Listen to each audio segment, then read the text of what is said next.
Hi, this is Melissa with foxfigknits, and I'm going to show you how I work the Grecian plait stitch that I've used in a few of my patterns. You can see here the braided texture that is worked in columns, and for the swatch I have worked it into a provisional cast on, and I'm working as a swatch in the round. That's why you see these extra strands that wouldn't be in your work.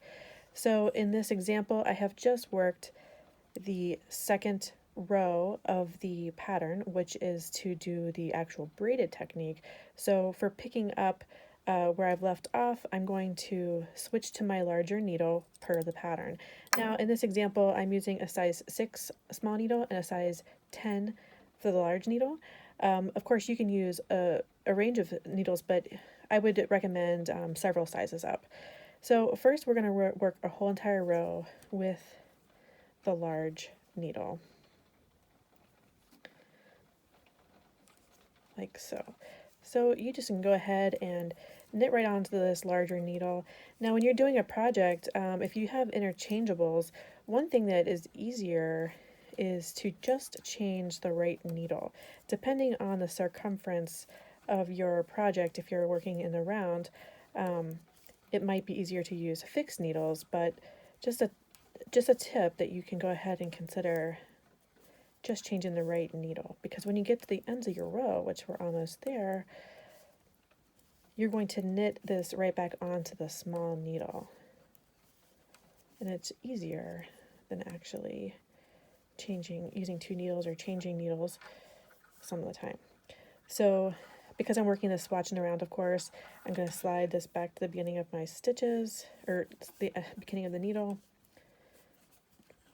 And now I'm going to do the braided technique onto the smaller needle. So the first thing you do is insert your small needle into the second stitch on the needle. Lift it over the first stitch. And now you just knit this normally. Slip it off the needle and then onto the right needle. Let's make this a little tighter.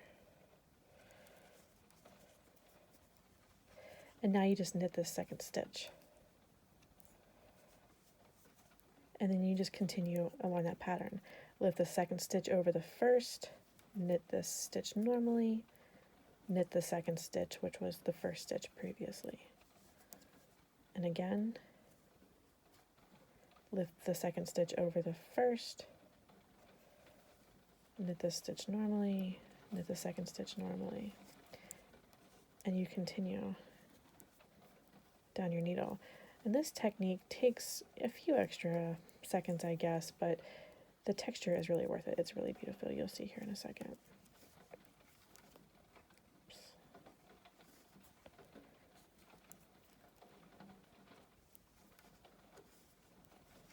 We can probably stop here so you can see how crossing the stitch over has created this braided texture, and the larger needle creates a larger loop so that braid is more pronounced. And that is the Grecian plait.